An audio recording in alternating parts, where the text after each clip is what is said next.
On our way back to Sandusky today, Oliver's team got it handed to them yesterday.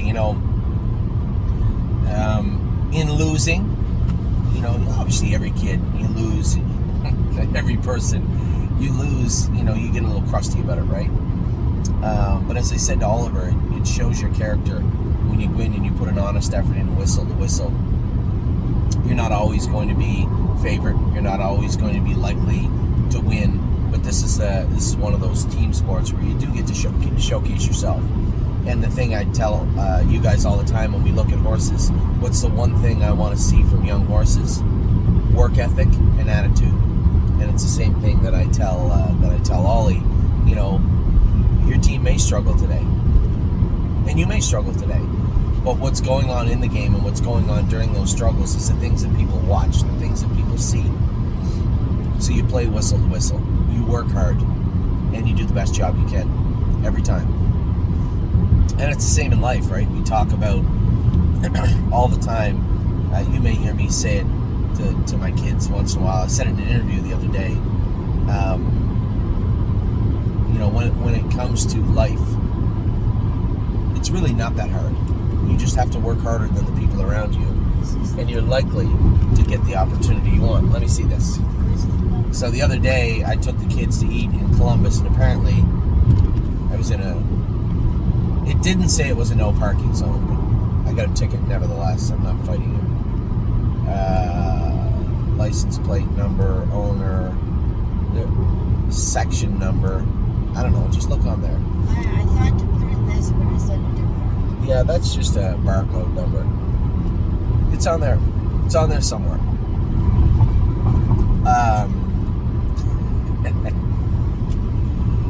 So as I said, we're heading to Sandusky, and even when you look at, I was talking the reference I used was the horse racing tonight, Pick to Win, right? Gorgeous package. It was never supposed to be a good horse, but everybody forgot to tell her because she goes out and puts in an honest effort every time. She is fast. She does have talent. And people, for the most part, have been underestimating her for most of her life. And that's what makes her so impressive. The fact that you can tell she puts in an honest effort every time she goes on the track. So translating from horses to humans as a coach or a scout someday, these are the things you want to see. I tell Ollie all the time, be a good teammate. Make sure you work hard. As I said, inning to inning, start to finish. In football, whistle to whistle. Put in a great effort and be a coachable kid. Listen to your coaches. So, that's what's going on this morning.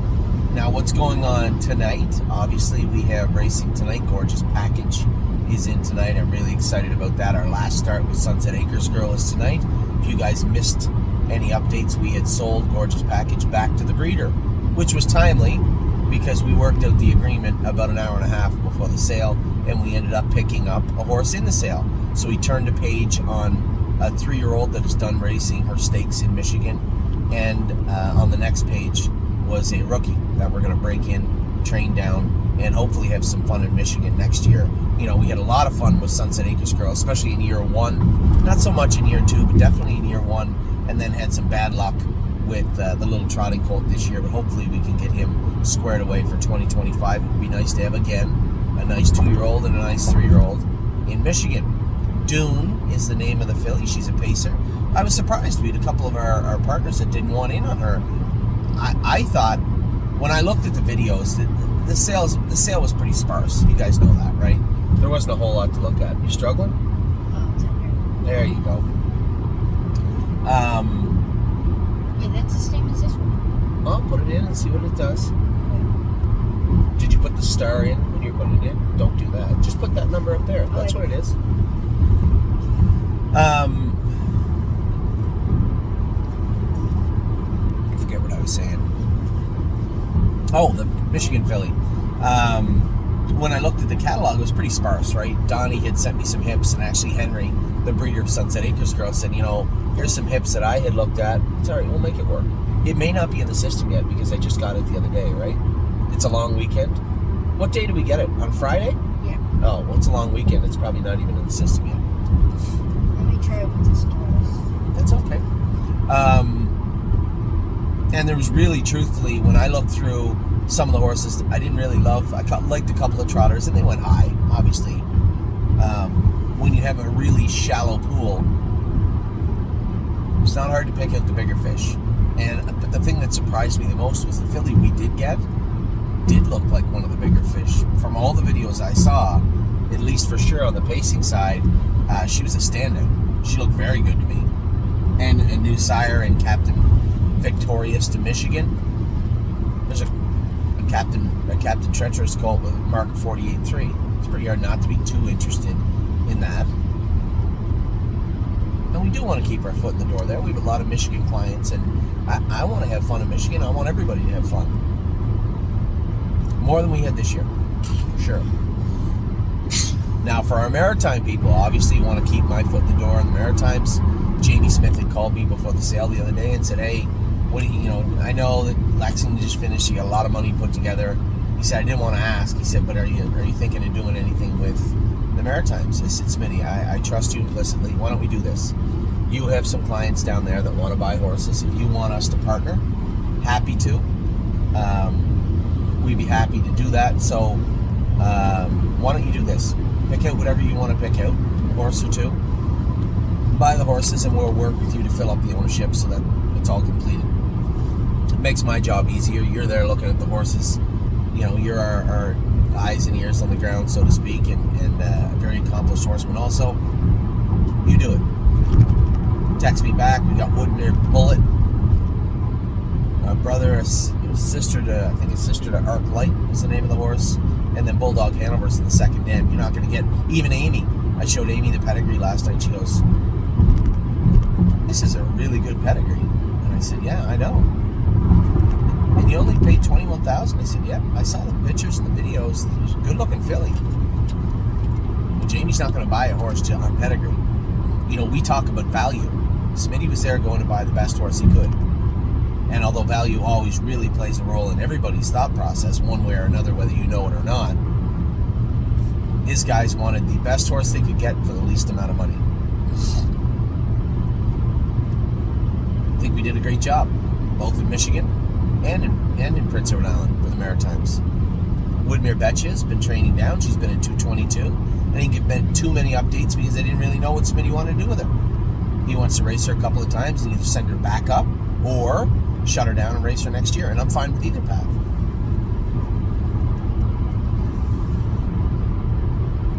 You know, we circle back to what I had said about whistle to whistle with Ollie. Those fillies last night worked their butts off. The hobbles on Freedom Hill end up being, it's so weird. They stay the same until we change them, and they were a little bit tight last night. And Dexter, you know, he's used to driving for the for the superstar trainers. He's not used to the hobbles jerking him. He said, man, who's going to pay for the chiropractor? I said, yeah, wow, could have loosened them up, Dexy. You know, it's funny, I never thought about this, but it was Scotty and I, and maybe even James, were talking about it. Dexter Dunn would weigh 120 pounds. Probably for his size, and he looks healthy, so it's not like he's out there, like, yeah, I think he smokes and drinks or whatever, but, you know, he doesn't look unhealthy. He just looks skinny. And I'm bigger. I'm 100.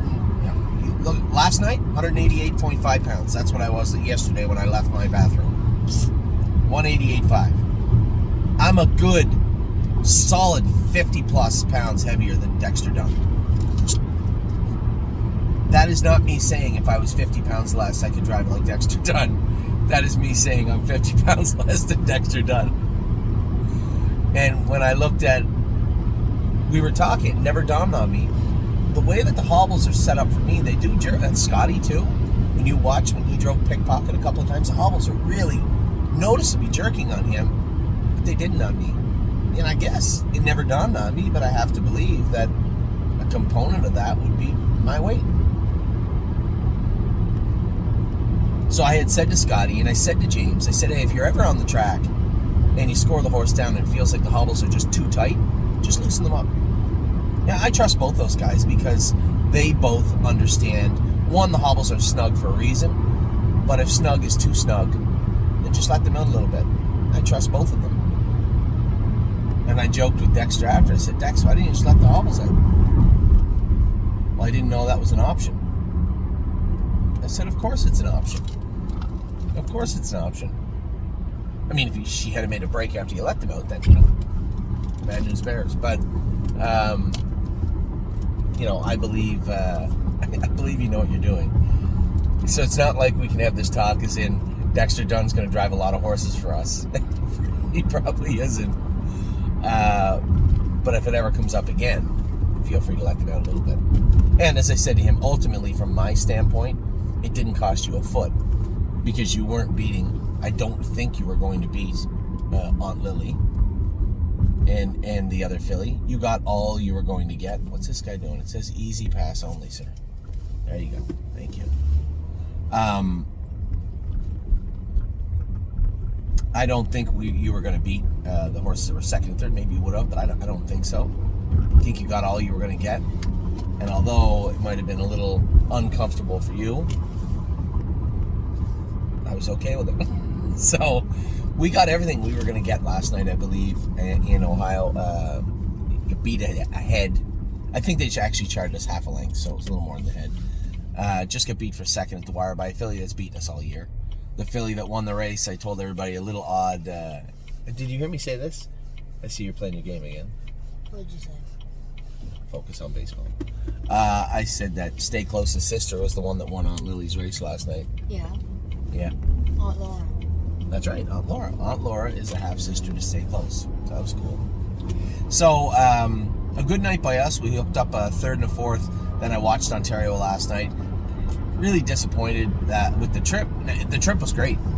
I thought everything, if you'd have stopped the race half and say, how do you see this going? I would have told you, I don't think there's a way that this can go bad. Because when Dougie moves, James follows him. Either we're third over or we stay left, kind of wiggle through and get a good hunk. Third, maybe second, if we're lucky. We went by James's horse last week down the lane to be second, or be third. I think this is going to work out great. And then the worst happened, something I never would have predicted. Dougie never moved the favorite or second favorite. And James said, I had asked James about it, Dougie said the horse wasn't trotting good. Well, clearly, it wasn't like James kind of bull rushed him. Dougie was never moving. And I saw James move out and Dougie never moved. I'm like, well, what is he doing? What is he doing? And at that very moment, our race was cooked. But I thought Chicago Hall raced good. He's a good, again, if his attitude is good, he comes back good as a 3-year-old, great.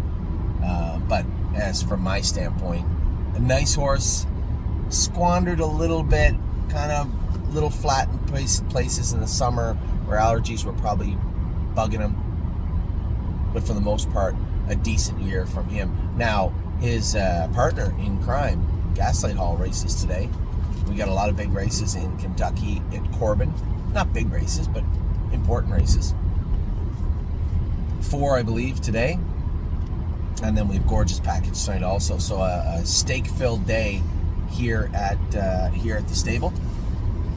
But for me, I'm going to focus on Ollie's game, see how he plays. I know it's going to be a tough adventure for him. Not what he's used to, but you know what? As I said, whistle to whistle. Play as hard as you can. That's what sports are all about. He does play football today. Is this your tournament?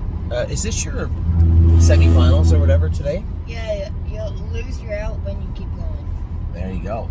Playoffs. His team is... You're undefeated, right? Barnabas? Yes. What's that? Yes. Undefeated team. They play good.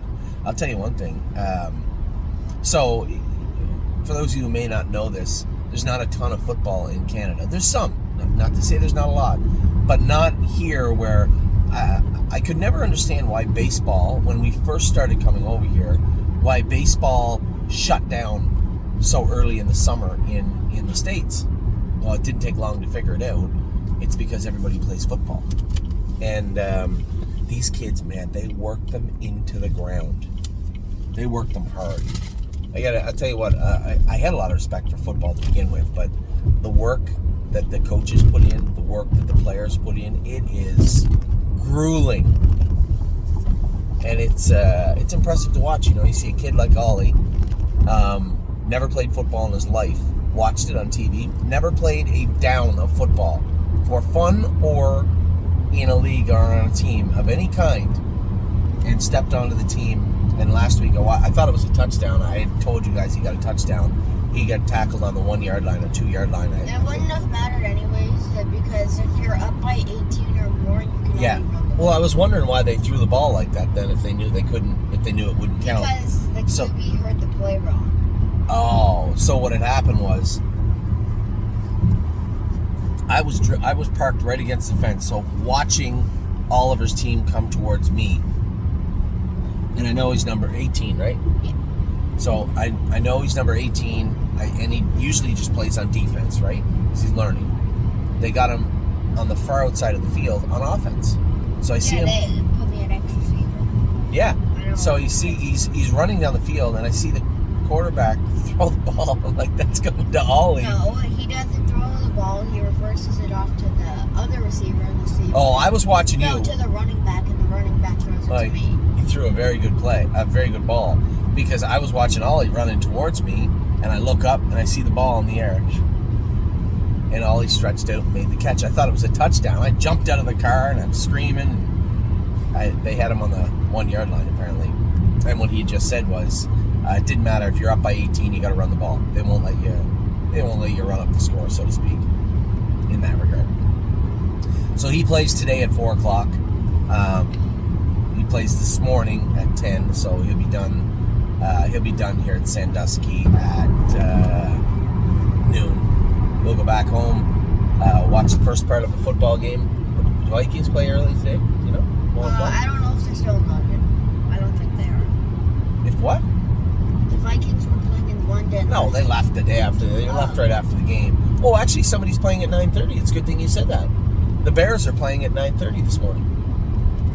Anyway, I hope the loudest thunder I think I've heard, I don't want to say in my life, I'm 47, but I can't remember ever hearing louder thunder than I did last night in Brunswick. It was a very, very violent rainstorm, but it didn't rain too much down here in Sandusky, I guess a little bit. Yeah, it was so loud that it woke me up. It woke me up, and I love the rain. So it was a loud thunderstorm last night, but you know what? I don't think they got a ton of rain down this way. Anyway, a little bit.